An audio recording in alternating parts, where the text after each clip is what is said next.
Pertanyaan-pertanyaan yang berkaitan dengan wawasan dunia Kristen 2. Ada 2 pertanyaan kasus dan tiap pertanyaan ada pernyataan yang berkaitan dengan WDK 2. Pertama, ada kasus atau problem atau isu mengenai seorang bayi yang belum berbuat dosa tetapi diyakini orang Kristen bernatur dosa.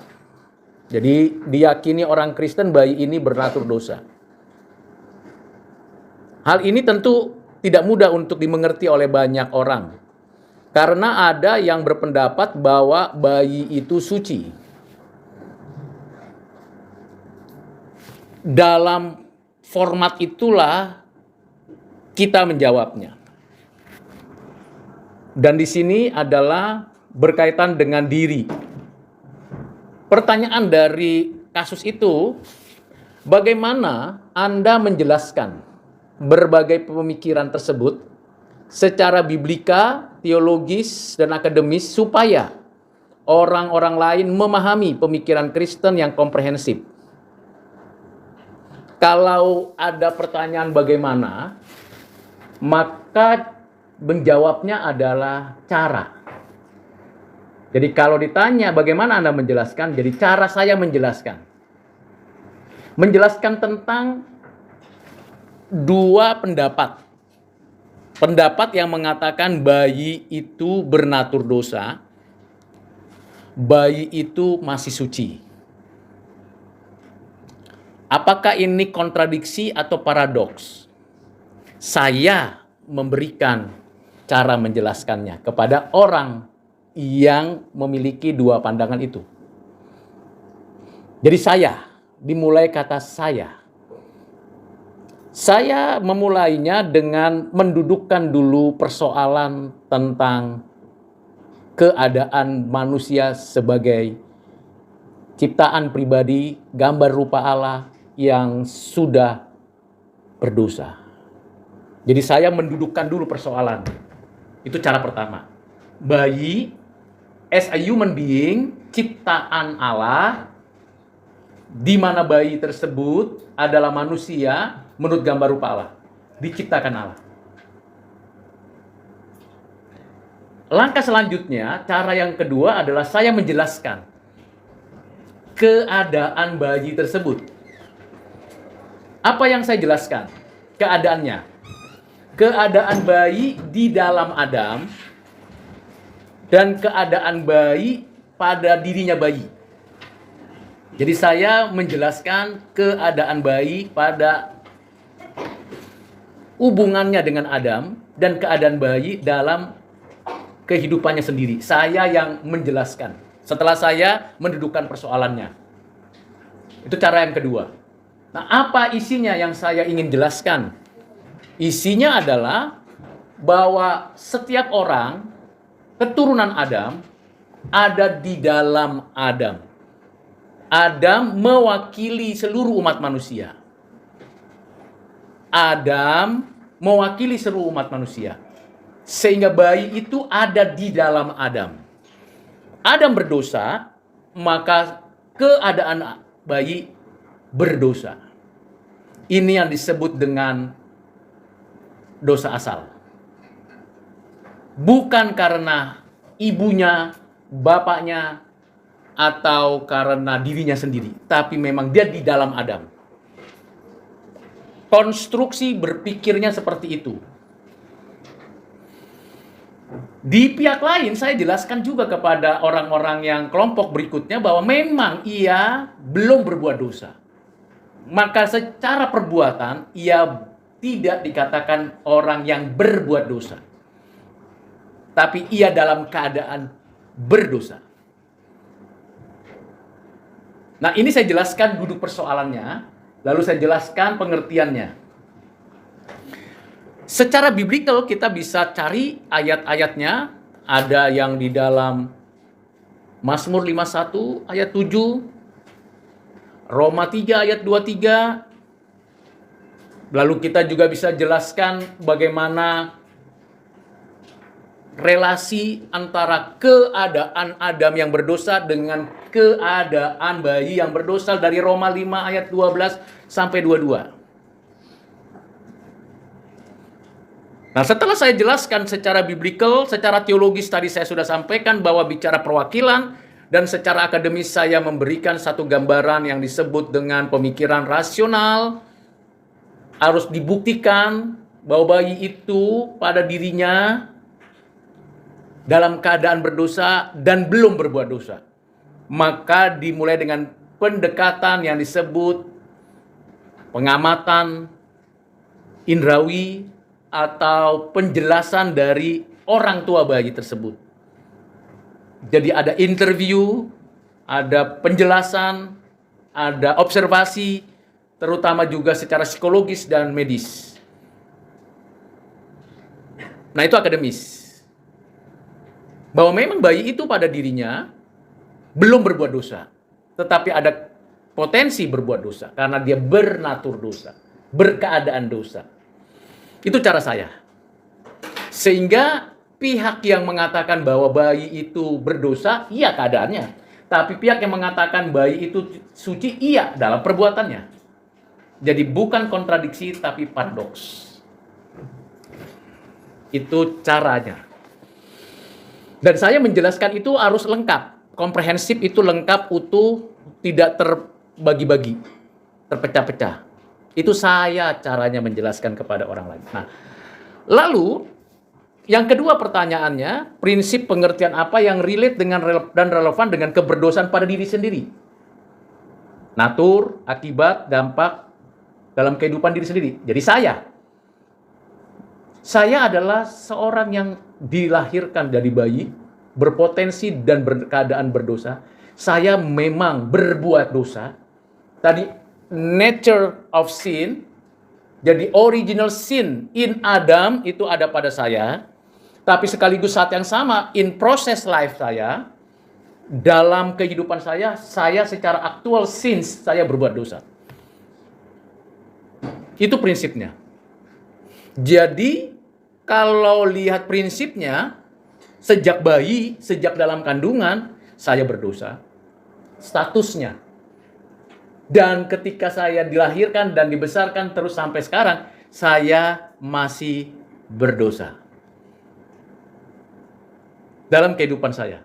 Tetapi perbedaannya apa? Saya yang di dalam Adam dan sudah berdosa, berbuat dosa, dan tidak bisa tidak berbuat dosa. Namun karena anugerah Allah, belas kasihannya, karya Kristus dan pengerjaan Roh Kudus menjadikan saya milik kepunyaannya. Saya sudah tidak lagi bernatur dosa, tapi masih mungkin berdosa. Tapi saya di dalam Kristus bukan lagi disebut orang berdosa, tetapi orang yang dibenarkan. Dan saya sedang menanti-nanti hidup yang tanpa dosa di langit dan bumi yang baru. Itu yang disebut dengan apa yang disampaikan oleh Bapak Agustinus.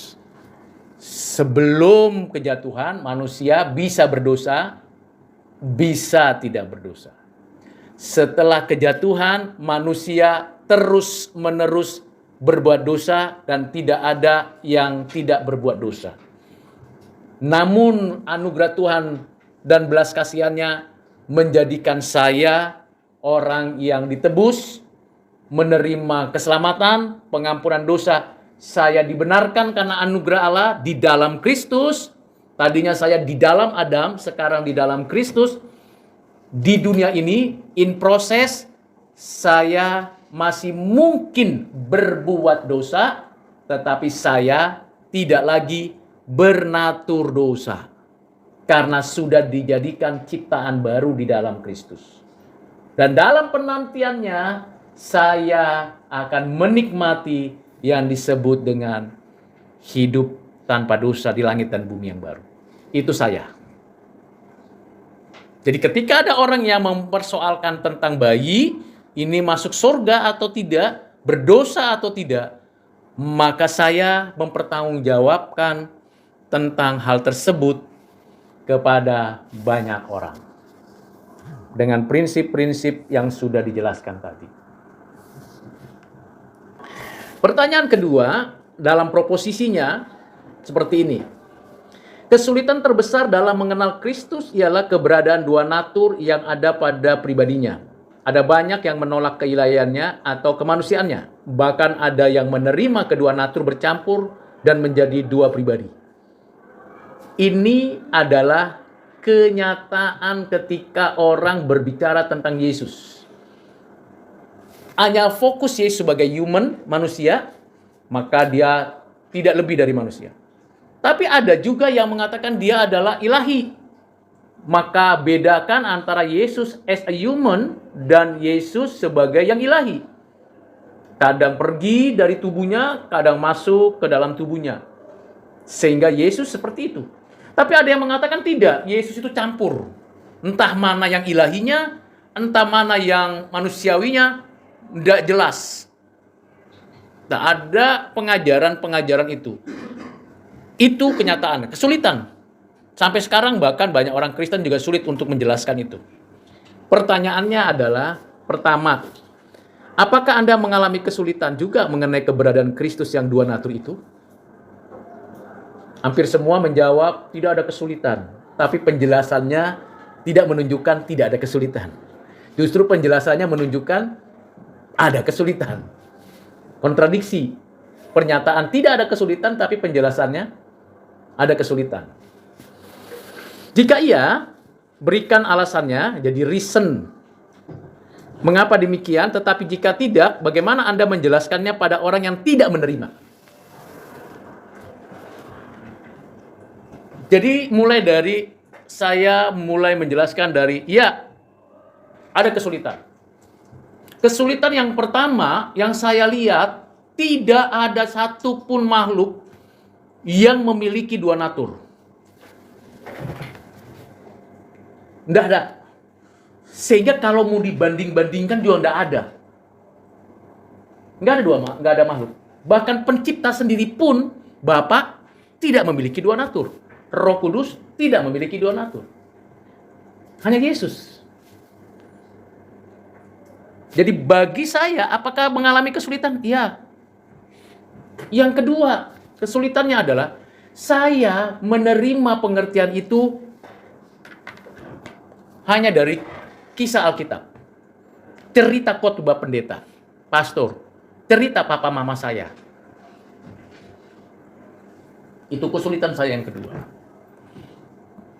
Kesulitan saya yang ketiga adalah saya ketika baca teks tentang Yesus yang sebentar dia sangat manusiawi dan sebentar ia sangat nyata kekuasaannya, bisa membangkitkan orang mati tanpa perlu mengatakan demi nama Allah.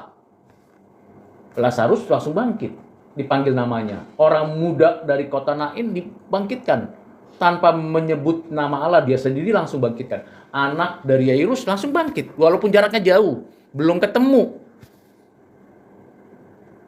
Nah, seperti ini bagaimana? Sulit bagi saya. Tapi satu sisi ketika dia mati di atas kayu salib, bagaimana mungkin Tuhan bisa mati? Itu sulit bagi saya. Dan banyak lagi kesulitan lain. Tetapi kalau saya katakan, ya, tidak ada kesulitan. Mengapa tidak ada kesulitan? Karena saya dikaruniai anugerah untuk percaya cerita Alkitab. Karena ada Roh Kudus yang memberikan pencerahan pengertian ketika baca Alkitab, ketika orang tua saya mengajarkan, ketika pendeta atau pastor memberitahu saya, ada karya Roh Kudus bahwa cerita itu adalah benar. Yang ketiga, ketika saya baca teks, saya bisa mengerti dan meyakini karena Roh Kudus bekerja dan memberikan pencerahan dan anugerah Tuhan cukup secara khusus meyakini bahwa Yesus adalah Tuhan yang ilahi sepenuhnya, bukan 100%. Tapi total absolut dia ilahi, total absolut dia human. Dalam satu pribadi. Tanpa anugerah, saya tidak akan mungkin percaya akan dua natur pada satu pribadi yang tidak bercampur, tidak bertukar posisi, tapi dapat dibedakan, saling berinteraksi, yang satu dari kekekalan sampai kekekalan, yang satu mulai dari inkarnasi. Saya percaya karena Tuhan beranugerah kepada saya. Dan Roh Kudus menanamkan iman percaya itu sebagai instrumen untuk saya percaya.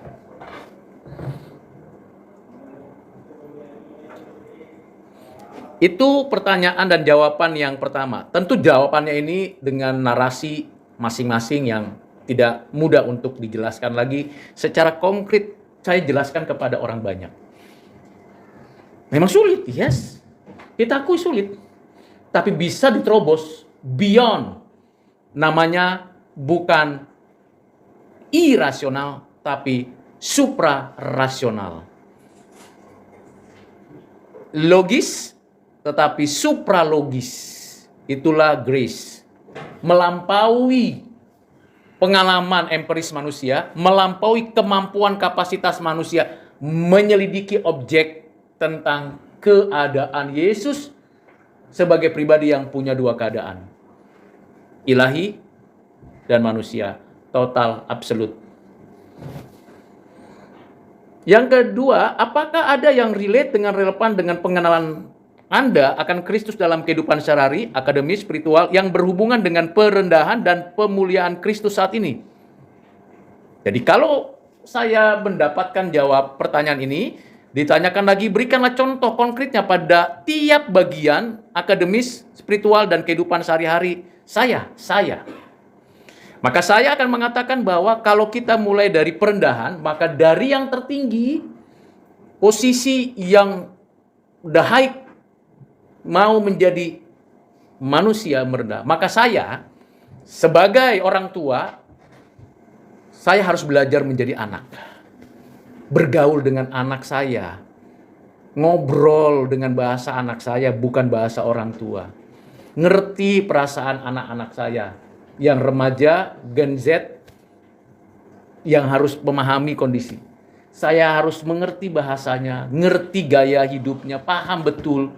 Saya harus menurunkan, walaupun saya orang tua, tapi harus menurunkan supaya bisa berinteraksi.